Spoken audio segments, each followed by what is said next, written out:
There's another guy who was touted to make the All Blacks this season, and that guy was Roger Tuivasa-Sheck. When when word ever since word started that he was gonna leave the Warriors and come to the Blues, he played for the Blues. I think 2 games and then got injured, Mm, yeah, something like and that. and now he was back on the bench in the Crusaders game. Now they put him on with 15 minutes to go, so I thought that okay it was a high stake game. Maybe you don't want to put him too early Yep. and, and put him for defense because I really need the defense at the end. Mm, And I noticed that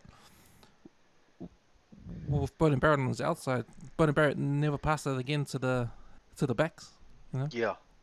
Yeah, so it So was a hard game for him, I think, to get into, so it would have been good for him, just to play in a high pressure game like that, and particularly with the game on the line, with for Leon McDonald to show a bit of faith in him, say, cool, you're on.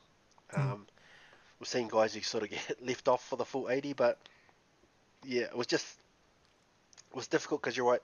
Bodie wasn't passing it towards the end there. He was playing the field position game, and it was sort of hard for him to get into. But I think, it's still early days. It's hard to judge, but I was really intrigued with him. I heard on the radio that, the viewership on Super Rugby has been dwindling a lot this year compared to previous years. But the most watched game so far was Roger Tuivasa-Sheck's debut game, where there was a whole lot of curiosity about how he's going to go. And I know, like in New Zealand circles and fans and people like us who do podcasts, there's real intrigue because we've seen how good he is in league. We know he's got the work ethic, and we know he'll try his best. It's just how quickly he can get up to speed. So that injury was a bit of a blow for him. He came back last year trying to get some NPC, and then COVID sort of put paid to that quite quickly. So he's done a lot of training and he hasn't had a lot of game time, and that's what he needs to take that next step forward. But I'm really intrigued because I don't think the 12 jersey is sorted. They've okay. had David Havili there, who was he started off really good, then he sort of faded towards the end there. Um, Quintu Pai is still last year was his first year with the All Blacks. He's only had a handful of games. I'm not sure with Anton Leonard Brown, he might be a better 13 than a 12. So, Jack Goodhue's been injured for 12 months now. The 12 jersey is up in the air. So if Roger can have a good sort of next, I don't know how many rounds are left. If he can really hammer it home, he could be in line for a call up, eh? And Mm, also, it's interesting to see what they're doing with Geordie Barrett. I know in our chat we've had a lot of intrigue in towards that. I know one of the brothers there, Dan, he's a big fan of Barrett for the 12 jersey.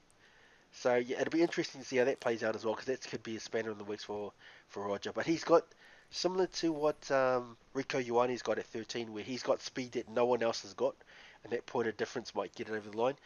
Roger with his footwork and his ability to step people in close, because that 12 channel, by the time you get the ball, the defensive lines are so quick, they're right up on you.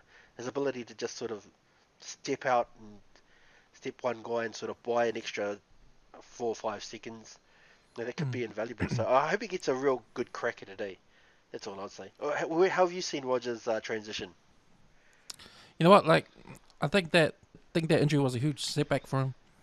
But I'm still positive that I think he just needs a few more games under his belt, and just maybe this year should be his experience year, and then next year he'll come out strongly. Yeah, yeah. Sometimes I don't know, they take these development guys. I don't know if Roger will fall into that category, but he's got some skills that no one else can do at 12. Mm, And that's exciting. That's exciting for the All Blacks. They need someone who can get past the first guy and get them over the advantage line. And Roger's not the guy.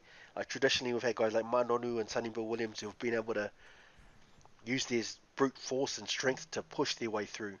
But Roger can get through with footwork. So yeah, I think it'll be a different tack, but it would still be effective because it'll still work. That's what they want. They want a 12 who can get them over the advantage line, and that's the one criticism of David Havili, who's got all the skills in the world.